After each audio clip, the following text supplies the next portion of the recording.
At tea. My brother's promotion celebration. He figured it'd be hilarious to present me like this. This is my sister. No diploma, no prospects, just mooches off the family. Everyone, even our parents, laughed. I didn't budge. I simply smiled, raised my glass, and said, "Cheers! This is the last time any of you will ever see me." Then I walked. The room went completely silent.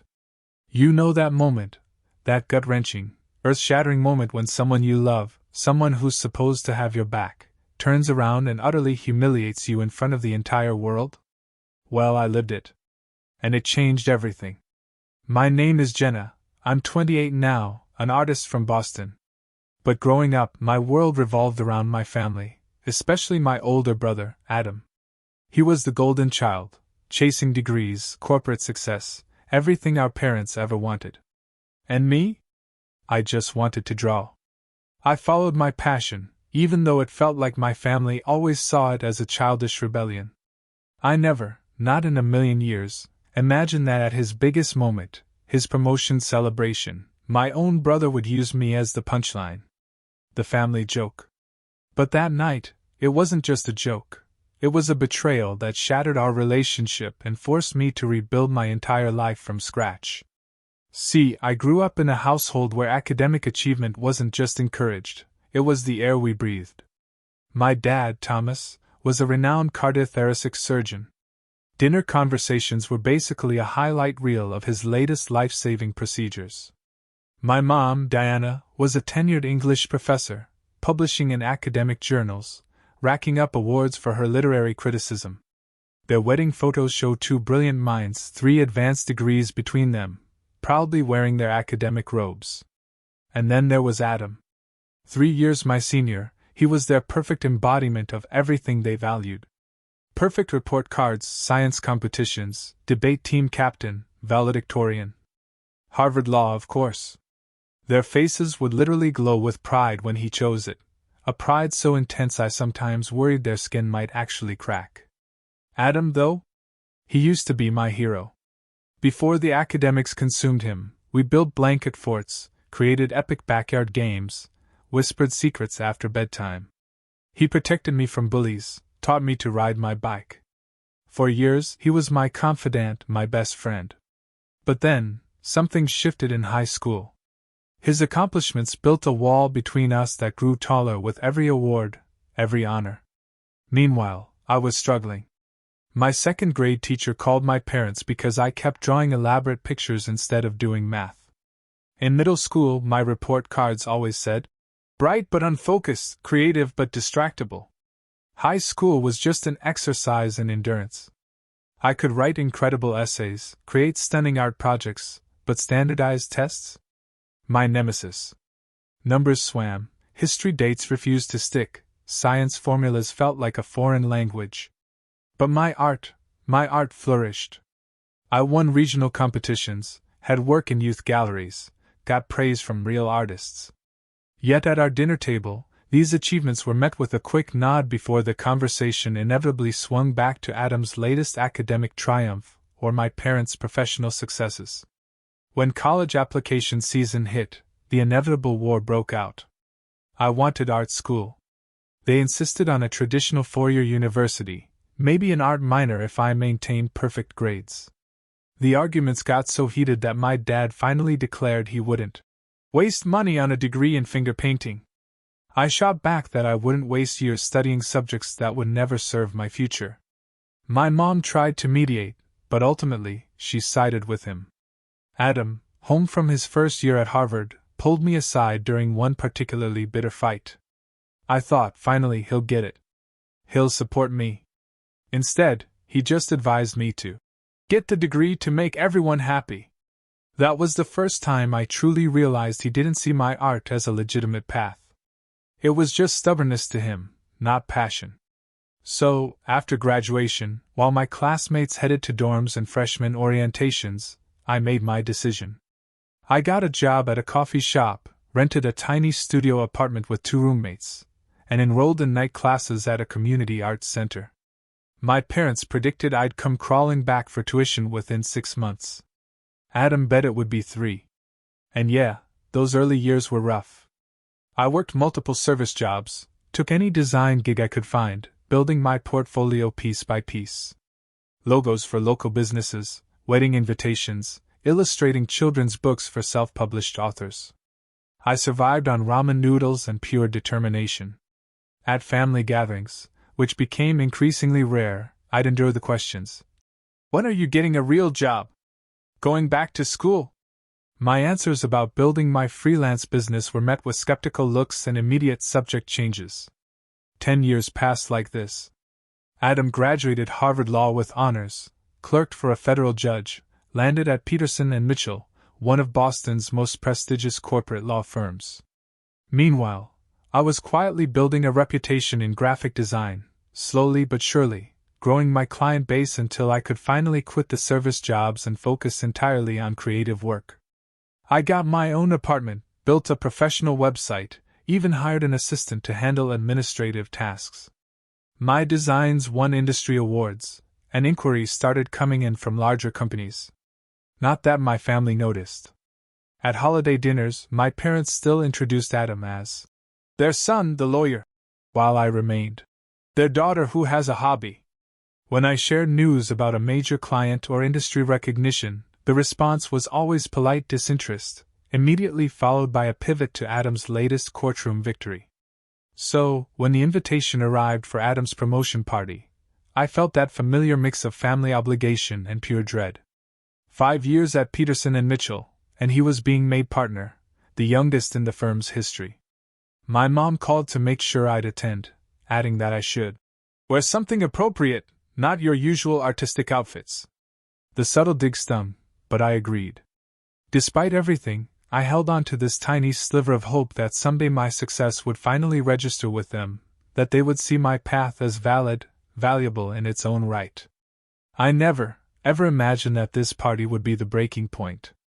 The night that would sever my family ties and force me to completely redefine my own self-worth. The invitation said black tie, so I shelled out for a dress I honestly couldn't afford, a sleek, midnight blue gown that shimmered. It was elegant, professional. $300. I should have saved that for new design software.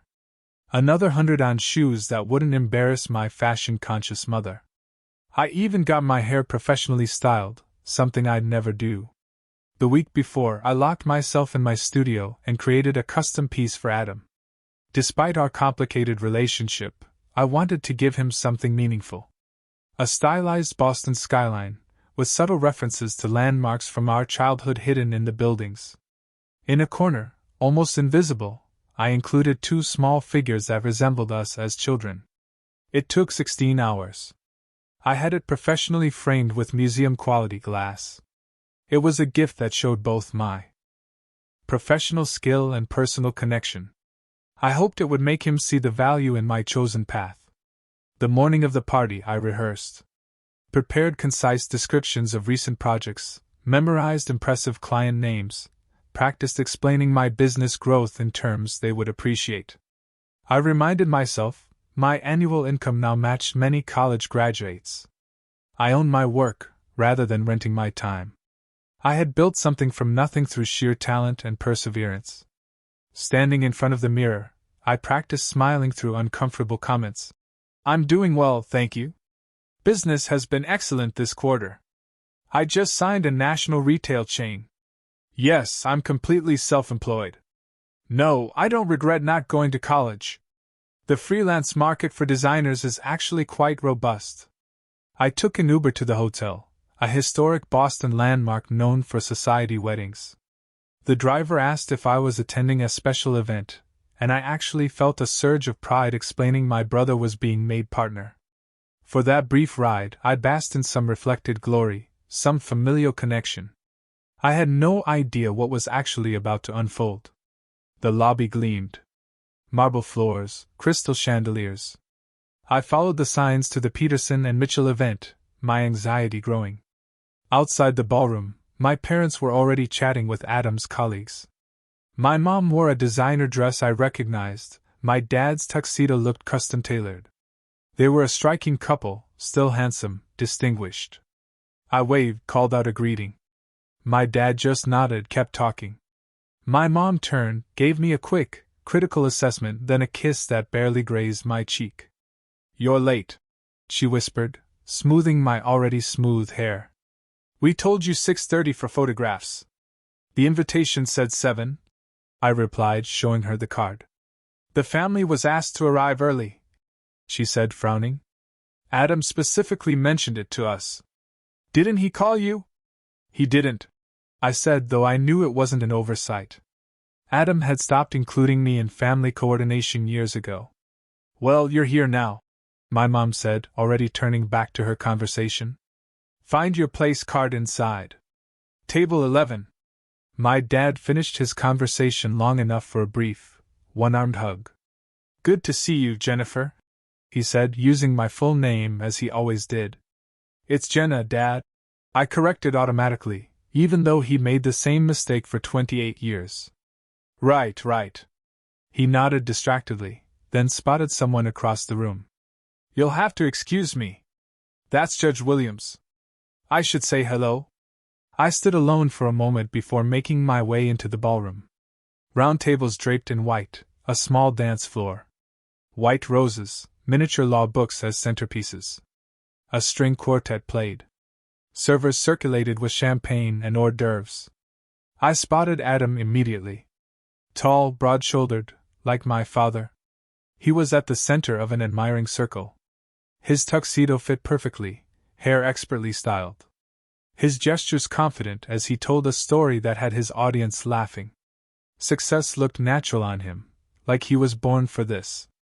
I hesitated, clutching my gift bag, unsure whether to approach. Adam solved my dilemma by looking up and seeing me. He said something to his group, then strode toward me. "Jenna, you made it," he said, kissing my cheek. His cologne was expensive, his smile practiced. "Congratulations on the promotion," I said sincerely. "This is quite a celebration." "Firm tradition," he replied with a casual wave. "Every new partner gets the full treatment. Most of the guests are colleagues and clients, but I insisted on family too. Though I see you missed the photos." "I wasn't told about them," I said, keeping my tone light. "I brought you something." I extended the gift bag. Adam took it with a distracted "Thanks," immediately setting it on a nearby table without looking inside. "I'll check it out later. Come, meet some people." He led me to a group of impeccably dressed professionals who regarded me with polite curiosity. "This is my sister," Adam announced, without offering my name or profession. One woman extended her hand. "Stephanie Morris, head of corporate litigation. What firm are you with?" Before I could answer, Adam laughed. "Oh, Jenna's not a lawyer. She's an artist. She draws pictures. I'm actually a graphic designer," I clarified. "I run my own studio, specializing in branding and commercial illustration." "How interesting," Stephanie said in that tone people use when they find something anything but interesting. "And where did you study?" "I'm self-taught," I replied, keeping my voice steady. "I've been building my business for 10 years now." Adam jumped in. Jenna decided college wasn't her thing. He made air quotes around. "Decided," drawing knowing smiles from his colleagues. "Excuse me," I said, pretending to spot someone across the room. "I need to say hello to someone." I retreated to the bar, ordered a glass of white wine, and took a steadying breath. The evening had barely begun, and already I felt diminished. I reminded myself, I have nothing to prove to these people. My work speaks for itself. My clients value my talent. My bank account validates my choices. But as the night progressed, the small cuts kept accumulating. At dinner, I was seated at a table far from the main party, with distant relatives and administrative staff. When conversation turned to careers, interest in my work evaporated the moment I mentioned my lack of formal education.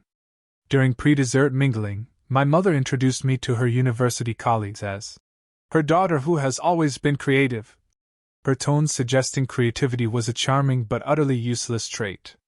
I overheard my father telling his medical friends about Adam's academic achievements, detailing every honor from kindergarten perfect attendance to law school law review. When someone politely asked about me, he replied that I was finding my way, still figuring things out. I was 28 years old with an established business. Yet, in his eyes, I remained eternally unfinished, permanently in progress. As dessert was served, the firm's managing partner took to the stage. "Ladies and gentlemen," he announced, "it's time to celebrate our newest partner, Adam Harrison." Applause filled the room as Adam made his way to the stage. He looked perfectly at ease, born for the spotlight. I clapped along, still hoping that somewhere in his speech, he might acknowledge that success comes in different forms. I watched with growing anticipation for the moment he would publicly recognize our family. I couldn't have imagined how utterly wrong I was about to be. The ballroom of the Fairmont Hotel, it was everything my family valued: luxury, tradition, exclusivity. Crystal chandeliers, pressed white tablecloths, polished silver. They spared no expense for their youngest partner. Fresh flowers, expensive cologne, gourmet food. Everything about it screamed that this was a place for people who had followed the rules, climbed the proper ladders. I sipped my wine, observing the social dynamics. The hierarchy was clear, from the senior partners commanding attention at the main tables, to the junior associates laughing a bit too loudly at their superiors' jokes. Family members of other lawyers nodded with the easy familiarity of people who had attended many such functions together. I recognized none of them. An older gentleman approached my isolated corner. He introduced himself as Harold Peterson, the founding partner, now semi-retired. Mr. Peterson had kind eyes that crinkled at the corners. "You must be Adam's sister," he said, extending his hand.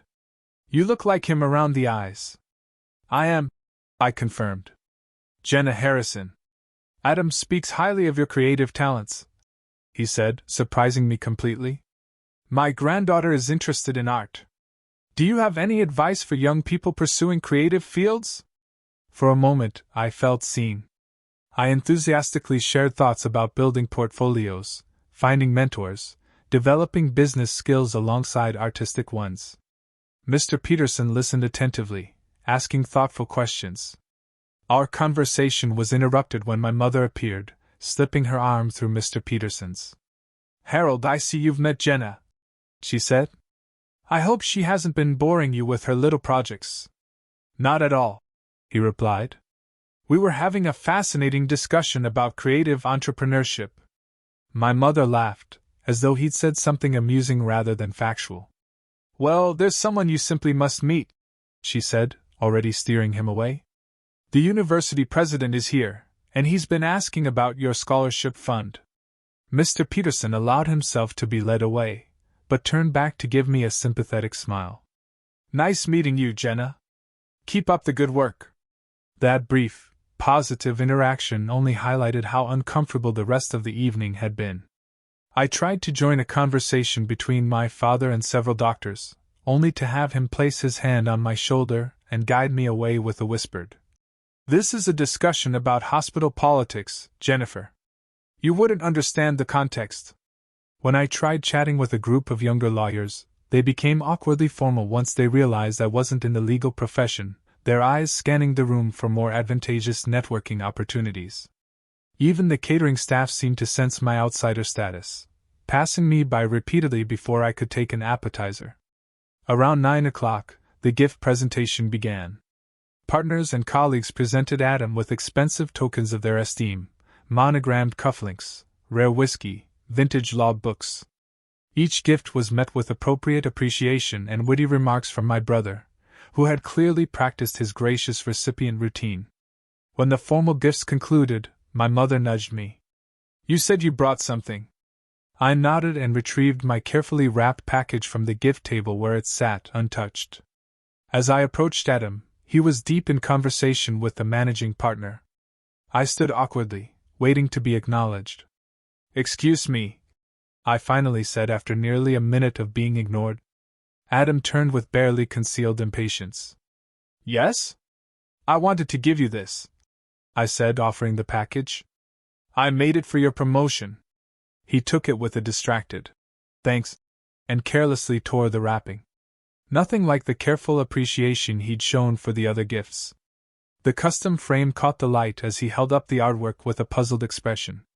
"It's the Boston skyline," I explained, "with places from our childhood hidden in the details. See, there's the park where we used to play, and the ice cream shop on the corner. And those two small figures there are, that's nice," he interrupted, clearly uninterested in the personal touches that had taken me hours to incorporate. He set the artwork down against the wall without even finishing his examination. "Not really my style, but thanks for the thought." My mother appeared beside him and glanced at the piece. "Oh, another one of your drawings," she said, as though I'd presented him with a crayon scribble rather than a professional piece worth hundreds of dollars. "That's sweet, dear." She picked it up, squinted at it. "Is this supposed to be Boston? The proportions seem off." "It's stylized, Mom," I explained, trying to keep the disappointment from my voice.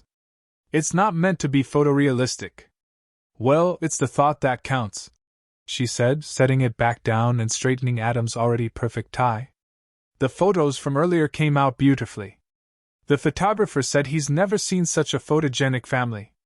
The implication that the family photos were complete without me wasn't lost on anyone. As dinner concluded and the formal program approached, I found myself increasingly isolated. I checked my watch repeatedly, calculating how soon I could leave without causing comment. The answer, unfortunately, was not until after Adam's speech and at least the first dance. I made my way to the ladies' room for a moment of peace. Inside, I found two young women I recognized as legal associates from Adam's table. They were touching up their makeup and didn't notice me enter a stall. "Can you believe his sister?" the first one said. "She looks so out of place." "I know," the second agreed. "Adam told me she's some kind of starving artist who refused to go to college. His parents are still supporting her financially." I froze. Blood rushed to my face. The accusation was a complete, utter lie. I hadn't taken a dime from my parents since I was 20, not even when I'd had pneumonia and couldn't work for 6 weeks. I'd eaten ramen and depleted my savings rather than ask for help. "Such a disappointment compared to him," the first woman continued. "He said they keep inviting her to family events out of obligation, but she doesn't really fit with their social circle."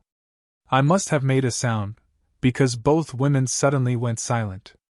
I waited until they left before emerging, my hands shaking as I washed them at the sink.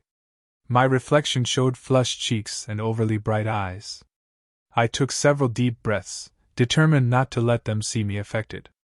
Returning to the ballroom, I found the lights dimmed and attention focused on the small stage where the managing partner was introducing Adam.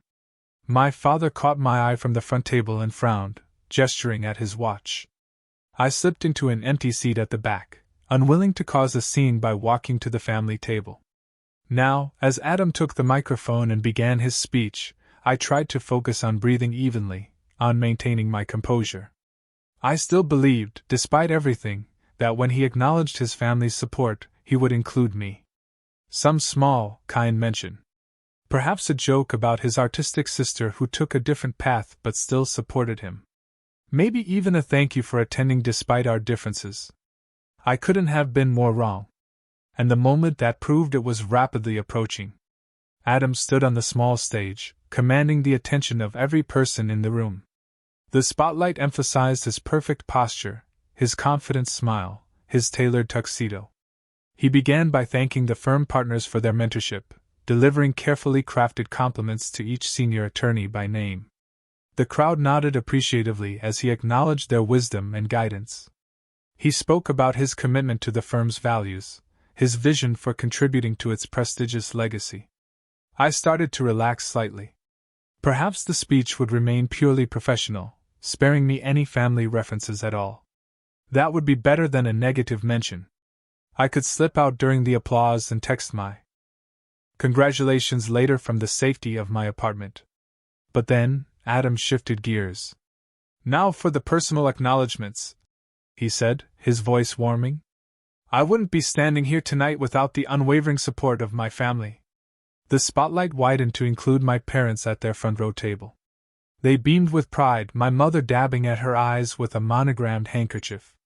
My father, Dr. Thomas Harrison, Adam continued, taught me the value of precision, excellence, and dedication. My mother, Professor Diana Harrison, instilled in me a love of language and persuasive communication.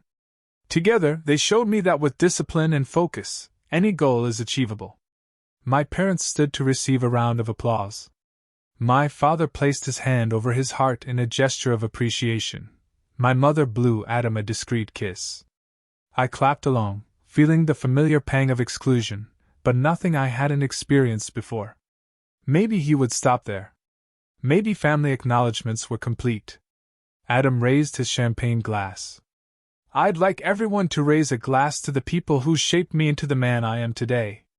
The room complied, glasses lifting in unison. To my mentors, my parents, and my friends, Adam said. And of course.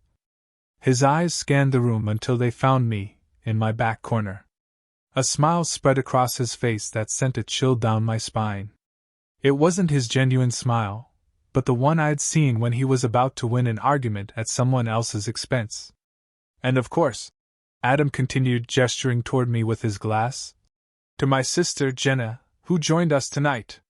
The spotlight swung wildly until it located me, its brightness temporarily blinding after the dimness of my corner. I felt every single eye in the room turn to examine me. I managed a small smile and a slight nod, hoping this moment would pass quickly. Adam chuckled into the microphone. For those who don't know her, this is my sister. No degree. No future. Just freeloads off the family. She's our cautionary tale of what happens when you don't apply yourself. The room erupted in laughter. And my parents? Instead of defending me, they joined in. My father shook his head in mock disapproval, while my mother covered her smile with her hand, both clearly comfortable with me as the family joke. The spotlight remained fixed on me, exposing every micro-expression that crossed my face. Heat flooded my cheeks. A rushing sound filled my ears. Time seemed to slow down, each second stretching painfully as the laughter continued. In that moment, something crystallized within me. This wasn't a one-time humiliation. This was simply the public version of how my family had always seen me. Every diminished accomplishment, every backhanded compliment, every comparison to Adam suddenly appeared in perfect clarity as parts of a consistent, brutal pattern. I had been the family disappointment from the moment I chose my own path, and nothing I achieved would ever change that perception. I had two choices. I could flee the room in tears, confirming their belief in my instability and immaturity. Or I could respond with the dignity they clearly didn't think I possessed.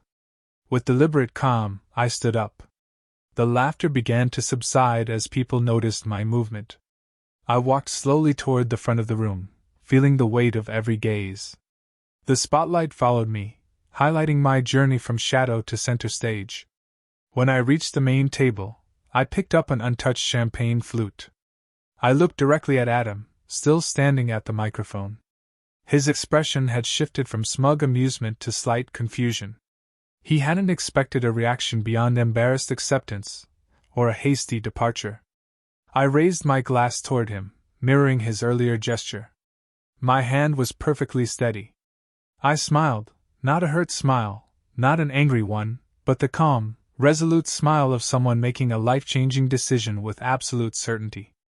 Cheers, I said, my voice carrying clearly in the now silent room. This is the last time any of you will see me. I took a sip of champagne, set the glass down gently, and turned to leave.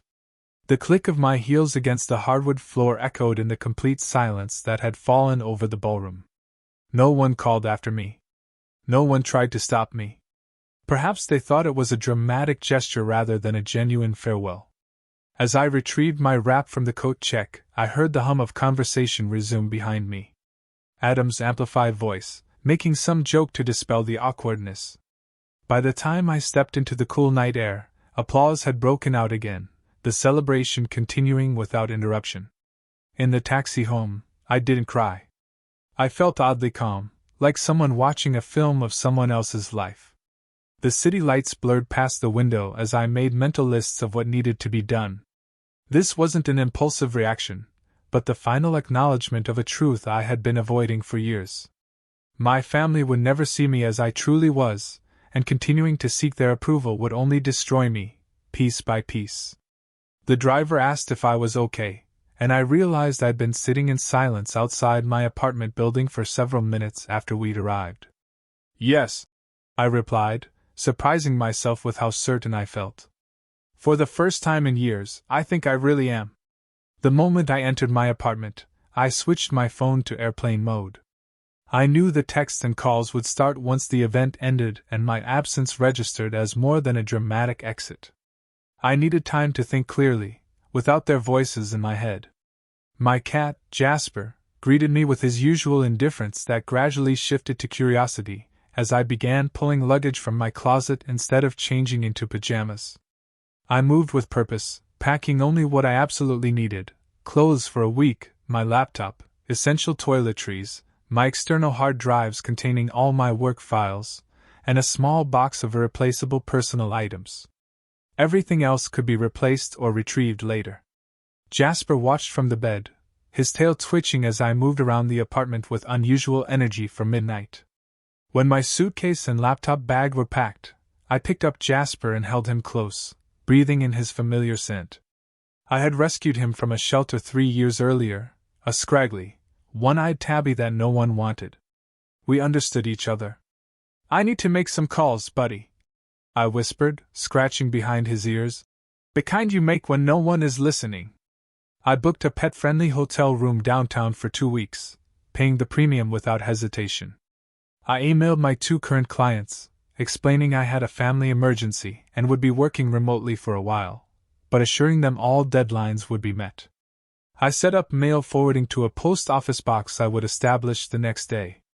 At 2 o'clock in the morning, I finally turned my phone back on. As expected, there were multiple missed calls and texts. Most were from my mother, ranging from confused, "Where did you go?" to irritated, "You're being very dramatic," to concerned, "Are you driving? Please respond." My father had called once but left no message. Adam hadn't reached out at all. I texted my mother simply, "I'm safe. I need space. Please respect that." Then I turned off my phone again, set my alarm for 7 a.m., and tried to sleep. When sleep wouldn't come, I stared at the ceiling and mentally redesigned my life from scratch. At 7 a.m., I loaded Jasper into his carrier, packed my bags into an Uber, and left my apartment, key with my neighbor Lisa, asking her to water my plants until I figured out next steps. She didn't ask questions, she just hugged me and said to call if I needed anything. Some people understand boundaries instinctively. The hotel room was small but clean, with a kitchenette and decent Wi-Fi. I set up my laptop on the desk, created a makeshift litter box area in the bathroom, and unpacked just enough to function. Then I made a list of practical tasks: find a new apartment, preferably in a different neighborhood, or even a different city. Notify my landlord I wouldn't be renewing my lease. Update my business contact information. Establish new banking relationships separate from the institutions my family used. By 9 a.m., my phone had 67 notifications. I ignored them all and called a real estate agent instead, explaining I needed a short-term rental with an option to buy, budget flexible, available immediately. The urgency in my voice must have communicated itself because she promised to send listings that same day. I worked through the morning, focusing on a branding project due the following week. The familiar rhythm of design calmed me, the creative flow pushing away thoughts of the previous night. Around noon, I finally checked my messages. My mother had progressed from concern to anger. "Your behavior was completely inappropriate." Adam was embarrassed in front of his colleagues. "We expect an apology." My father was more direct. "This childish attention-seeking needs to stop. Call your mother." But there were also 3 messages from numbers I didn't recognize. The first was from Harold Peterson. "Your brother's comments were out of line. If you're interested in design work for our firm's rebranding, please call me." The second was from Adam's colleague, Stephanie. "That was the most dignified exit I've ever witnessed. Adam was wrong about you. Let me know if you need a good lawyer. The third was from my cousin Taylor, my only relative who had chosen a non-traditional path. Whatever you're doing, I support you. Been there. Call me if you need a friendly voice. These unexpected allies brought the first tears since the incident. I hadn't realized how completely I'd internalized my family's narrative about my isolation and failure. There were people who saw me differently, who recognized something in me worth supporting. I saved their numbers but wasn't ready to respond yet. I spent that first week in a productive blur. During the day, I worked on client projects with new intensity. Evenings were dedicated to researching locations where I might restart my life. I considered New York, Chicago, Seattle, anywhere with a strong creative economy and no family connections. I interviewed 3 potential assistants who could work remotely, eventually hiring Zach, a recent design school graduate with excellent organizational skills and no ties to Boston's interconnected social world. My mother's texts grew increasingly frantic as the days passed without a response. By day 5, she was threatening to file a missing persons report, even though I had clearly told her I was safe and needed space. I finally responded with a formal email, copying my father. I am not missing. I am taking necessary space from a family dynamic that has become harmful to my well-being. I am safe, employed, and housed. Please do not contact the authorities with false concerns, as that would waste their resources and damage our relationship further. I will reach out when I am ready to communicate. The response came within minutes, a lengthy email from my father detailing all the ways they had supported me, the sacrifices they had made, and the ingratitude I was showing. He referenced family therapy as though it were a threat rather than a potentially helpful suggestion. The message contained not one word of apology for Adam's behavior or acknowledgement of why I might have been hurt. I forwarded the email to a new therapist I had scheduled an appointment with, adding context for our first session tomorrow. 10 days after the party, I found my new home, a loft apartment in Philadelphia's Arts District. The real estate agent sent a virtual tour, highlighting the northern light, perfect for a studio, the building's community of creative professionals, and the reasonable cost of living compared to Boston. I signed a 6-month lease with an option to buy and booked a moving company for the following week. I wrote a cordial, professional letter to my landlord, enclosed a check for the lease termination fee, and arranged for a cleaning service. I updated my business address on all official documents and my website. I opened new accounts at a national bank with no Boston presence. I found a veterinarian in Philadelphia for Jasper. Methodically, I untangled my life from its Boston roots. Each practical step felt like removing a weight I hadn't known I was carrying. The night before leaving Boston, I drove to my apartment to collect a few remaining items. I half expected to find my parents waiting, ready for a dramatic confrontation. Instead, the building was quiet, my apartment clean and empty, looking smaller than I remembered. I left my keys on the counter, along with a note for the landlord thanking him for 5 good years. As I carried the last box to my car, I realized I hadn't cried since that first day in the hotel. The pain had transformed into purposeful action. Each decision, a step toward a self-determined life. The drive to Philadelphia the next morning felt symbolic. Sunrise at my back as I headed south and west toward a city where no one knew me as Adam's underachieving sister or the Harrisons' disappointing daughter. I was simply a graphic designer, new tenant, cat owner, person in progress. I had no illusions that geographic distance alone would heal the wounds inflicted over decades. But as the Boston skyline disappeared in my rearview mirror, I allowed myself to imagine a life defined by my own values rather than my family's expectations. That possibility alone made the road ahead look brighter than the one behind. Philadelphia welcomed me with neither fanfare nor resistance, just the neutral acceptance of a city accustomed to reinvention. My loft apartment occupied the 3rd floor of a converted textile factory, all exposed brick and oversized windows. The building housed a community of creative professionals, a photographer, several writers, a furniture maker, and a small advertising agency on the ground floor. They nodded hello in the hallways but asked few questions, respecting the unspoken understanding that everyone had their own story, their own reasons for being there. I established my new studio methodically. The southern half of the loft became my workspace, with drafting tables, computer setup, and a meeting area for the occasional in-person client. The northern portion I designated as living space, though the boundaries often blurred. Jasper claimed a sunny window seat, seemingly unbothered by the change in scenery. For the first month, I maintained radio silence with my family despite escalating attempts at contact.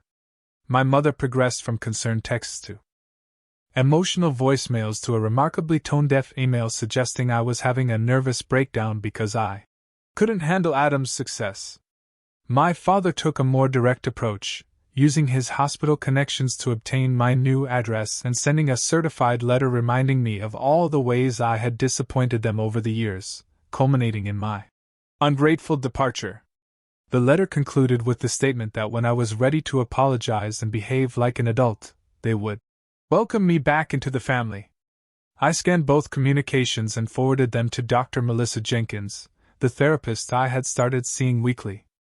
In our sessions, she helped me recognize patterns I had normalized: the constant comparisons, the dismissal of my achievements, the subtle undermining of my confidence. We worked on separating my self-worth from their approval, a process that felt like untangling a lifetime of twisted threads. When my family's attempts at contact went unanswered, they recruited extended family members to reach out. Aunts, uncles, and cousins I hadn't spoken with in years suddenly texted with casual, "How are you?" That inevitably led to, "Don't you think you're being hard on your parents?" questions. I responded politely but firmly that I was taking necessary space for my well-being and would appreciate their respect for that boundary. Only Cousin Taylor remained a genuine ally, calling occasionally to check in without pressure or judgment. When I eventually told her the full story of the promotion party, her response was refreshingly direct. "What an absolute dick move! You deserve better. This family has a serious problem with anyone coloring outside the lines." As the weeks turned into months, I immersed myself in building my business in this new city. I joined the Philadelphia Graphic Artists Guild, attending monthly meetings and gradually forming professional connections. I accepted an invitation to speak at a community college about entrepreneurship in creative fields, sharing my journey with students who reminded me of my younger self. 6 months after the move, I received an unexpected email from Harold Peterson, the founding partner of Adam's law firm. He remembered our brief conversation at the promotion party and was impressed by both my portfolio and my dignified exit that night. His firm was undergoing a complete rebranding, and he wanted to know if I would consider submitting a proposal. The irony was impossible to miss: my first major opportunity in my new life, coming from the very event that had ended my old one. I accepted the invitation, putting together the most professional presentation of my career.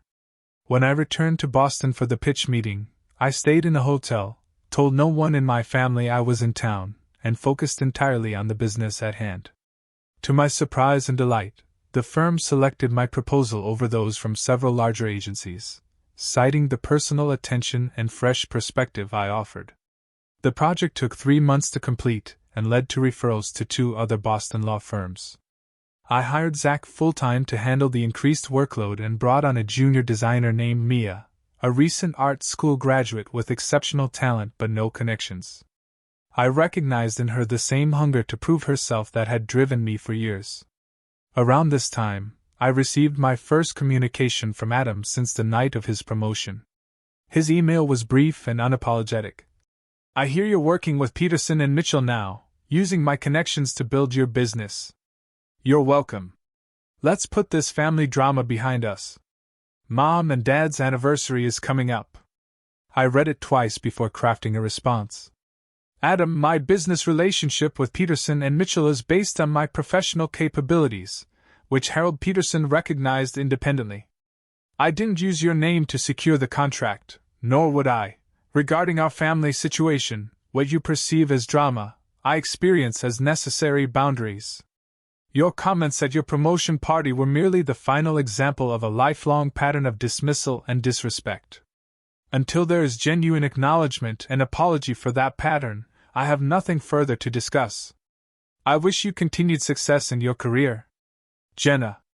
I didn't receive a reply, nor did I expect one, but composing the email without anger, without a desperate need for his approval, felt like concrete evidence of my growing emotional independence. As my first year in Philadelphia drew to a close, my business had expanded beyond my initial expectations. The Peterson and Mitchell project led to a feature in a design industry magazine, highlighting my approach to rebranding traditional institutions. The exposure brought inquiries from companies across the Northeast, allowing me to be selective about which projects I accepted. With financial security came the confidence to explore new creative directions. I developed a series of workshops for self-taught artists navigating the business side of creative careers. Drawing from my own experience, I addressed the practical challenges and emotional obstacles that weren't covered in traditional education. The first workshop sold out within days, confirming that my unconventional path held value for others facing similar journeys. Through the workshops, I met Jordan, a web developer who specialized in creating platforms for artists. Our professional collaboration evolved into friendship and eventually a romantic relationship built on mutual respect and shared creative values. Unlike previous partners who had either pitted my family situation or encouraged reconciliation regardless of cost, Jordan understood the importance of boundaries and self-respect. When I told him the full story of the promotion party, his response was exactly what I needed. "That must have hurt terribly. And your response was incredibly brave." With this growing support system of friends, colleagues, and my relationship with Jordan, I began to recognize that family could be chosen rather than merely inherited. These were people who valued me for exactly who I was, not who they wished I would become. Around the 18-month mark after leaving Boston, I received notification that I had been nominated for the Emerging Entrepreneur Award from the American Design Association. The irony was rich. My supposed lack of future had evolved into national recognition of my business acumen and creative leadership. The awards ceremony would be held in New York, and I was expected to give a short acceptance speech if I won. I didn't tell my family about the nomination. Their validation was no longer necessary for me to recognize my own achievements. Instead, I invited Jordan, Mia, Zach, and cousin Taylor to attend as my guests. The night of the ceremony, wearing a designer dress I had easily afforded, I sat at a table surrounded by people who genuinely celebrated my success. When they called my name as the winner, the applause felt authentic rather than obligatory. Standing at the podium, looking out at a room full of industry peers who valued my work on its own merits, I felt a sense of belonging I had never experienced in family gatherings. My speech acknowledged the untraditional path that had brought me there, and thanked those who had supported my vision rather than trying to reshape it. I didn't mention my family directly, but I included a line that Taylor later told me made her tear up. "Sometimes the most important step in finding your true path is having the courage to walk away from those who cannot see its value." The next morning, my phone contained congratulatory messages from colleagues and friends, but also an unexpected text from my mother. "Saw your award online. Your father and I are confused about why we weren't invited or mentioned. When will this punishment end?" Her message crystallized how little had changed in their perspective, how completely they had missed the point of my departure. It wasn't punishment, it was protection. I showed the text to Jordan, who simply said, "Still making it about them, huh?" I didn't respond immediately. Instead, I spent the day exploring New York with my chosen family, celebrating not just the award, but the life I had built from scratch. That evening, browsing through an art supply store, I realized I was genuinely happy. Not the performance of happiness I had maintained through years of family gatherings, but authentic joy built on self-determination and genuine connection. 2 years after walking out of Adam's promotion party, I had transformed from the family disappointment into an award-winning business owner with a thriving creative practice, meaningful relationships, and hard-won self-respect. The journey hadn't been easy or linear, but each step had carried me further from the limiting narrative my family had constructed and closer to the truth of who I could become when freed from their expectations. What I couldn't have anticipated was that the next phase of this journey would involve confronting the past directly rather than simply building around its absence. The opportunity to do so arrived unexpectedly, testing whether my newfound strengths could withstand direct contact with the people who had spent a lifetime undermining it.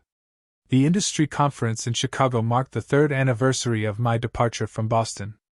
I had been invited to speak on a panel about entrepreneurship in creative fields, sharing the stage with designers I had once admired from afar. My business had grown to a team of 6, with offices in both Philadelphia and New York. The days of questioning my path had long since faded, replaced by the quiet confidence that comes from building something enduring. During the networking lunch following our panel, I was deep in conversation with a potential client when I felt a tap on my shoulder.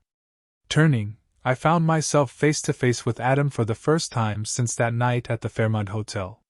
He looked essentially the same, perfectly tailored suit, confident posture, practiced smile. Yet something in his eyes had changed, a hint of uncertainty that had never been there before. "Jenna," he said, his voice carefully neutral. "I thought that was you on the speaker list. You look different." I nodded, maintaining my professional composure. "Adam, this is unexpected. Are you attending the conference?" He shook his head. "I'm representing a client who's sponsoring the event. I saw your name in the program." An awkward silence fell between us, 3 years of unspoken words creating an almost tangible barrier. Finally, Adam cleared his throat. "Do you have time for a coffee?" he asked, gesturing toward the hotel lobby. I considered refusing, using my busy schedule as an excuse, but curiosity prevailed.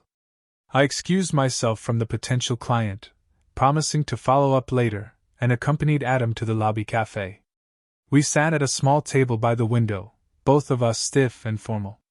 Adam ordered an espresso while I chose herbal tea. When the server left, he studied me with an expression I couldn't quite read. "You're doing well," he observed. "I see your work everywhere now. The Madison Avenue campaign was particularly impressive." I was surprised he had noticed, much less remembered my work. "Thank you," I replied. "How are things at Peterson and Mitchell?" "Busy," he said. "I'm on track for managing partner next year." "Congratulations," I said and meant it. His ambition had always been clear, and his achievements were genuine, whatever I thought of his personal behavior. Another silence descended, heavier this time. Adam fidgeted with his espresso cup, uncharacteristically hesitant.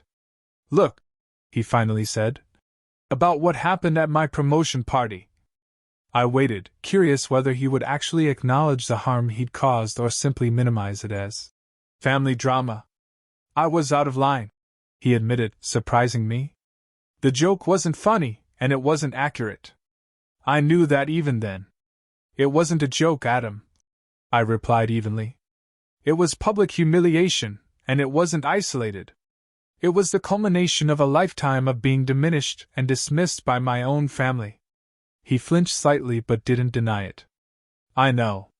I've had time to think about it, especially after Harold Peterson took me aside the following week and asked me what kind of man publicly mocks his own sister for laughs. That must have been uncomfortable," I observed, feeling a surge of gratitude toward the older lawyer who had seen my value when my own brother couldn't. "It was," Adam acknowledged. "Especially since he followed it up by telling me you were doing the branding for the firm and your work was exceptional. He suggested I had misjudged you rather severely." I sipped my tea, letting the moment stretch. Adam had never been good at apologies. Acknowledgement was probably the best I could expect. "I don't expect you to forgive me," he continued, surprising me again.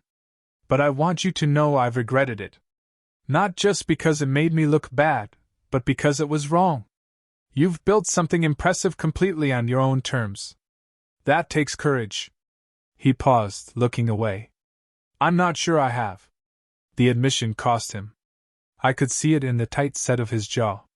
The golden child acknowledging his sister's strength challenged the narrative he'd constructed about himself as the family success story. "Thank you for saying that," I replied. "It matters even now. Mom and Dad ask about you," he said, shifting the conversation. "They've seen your success. Dad even cut out that article about you in Business Monthly." I raised an eyebrow. "Have they acknowledged they were wrong?" Adam hesitated. They're still working through that part. But they miss you. They're getting older. Maybe there's room for a relationship that doesn't require you to be who they wanted you to be. I considered his words carefully. Is that possible? After a lifetime of their expectations, can they really accept who I actually am? I don't know, he admitted. But they're talking about trying. That's something. We finished our drinks in a more comfortable silence. As we prepared to leave, Adam handed me his business card with his personal number written on the back. No pressure, he said. But if you ever want to talk, or even just exchange occasional texts, I'd like that. The family dinners are pretty boring with just the three of us. I smiled slightly, remembering a time when those dinners had been torture for me. Yet now he found them lacking. I took the card and gave him my card in return. I'll think about it, I promised. And we parted ways, not as the close siblings we'd once been, but not as strangers either. Something new had formed in that cafe, the possibility of a relationship based on mutual respect rather than hierarchy. A month later, I received an email from my mother. Unlike her previous communications, this one didn't demand or accuse. Instead, it was surprisingly reflective. Dear Jenna, Adam mentioned he saw you at the Chicago conference. He said you looked well and that your business is thriving. I've been following your success from afar through industry publications. Your father and I have been doing some reflecting, prompted in part by our age and in part by your continued absence from our lives. While we may not fully understand the choices you've made, we can see that they have led you to a place of success and, we hope, happiness. We would like an opportunity to see you again on your terms. Perhaps a neutral meeting place for lunch or coffee when you're next in Boston. With love, Mom. I read the email several times, noting both its conciliatory tone and its careful avoidance of a direct apology. I forwarded it to Dr. Jenkins, who had helped me navigate the past 3 years of family separation. What do you think? I asked during our next session. What do you want? She countered in her typically direct way. I considered the question seriously.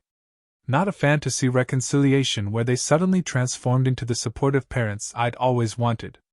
Not a continuation of complete estrangement either. Perhaps something in between, a limited relationship with clear boundaries. I want to be seen for who I am, I finally replied.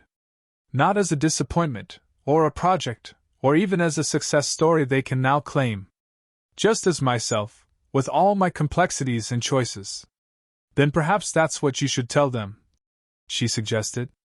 See if they're capable of meeting you there. I composed a careful response to my mother, agreeing to meet when I was next in Boston for business.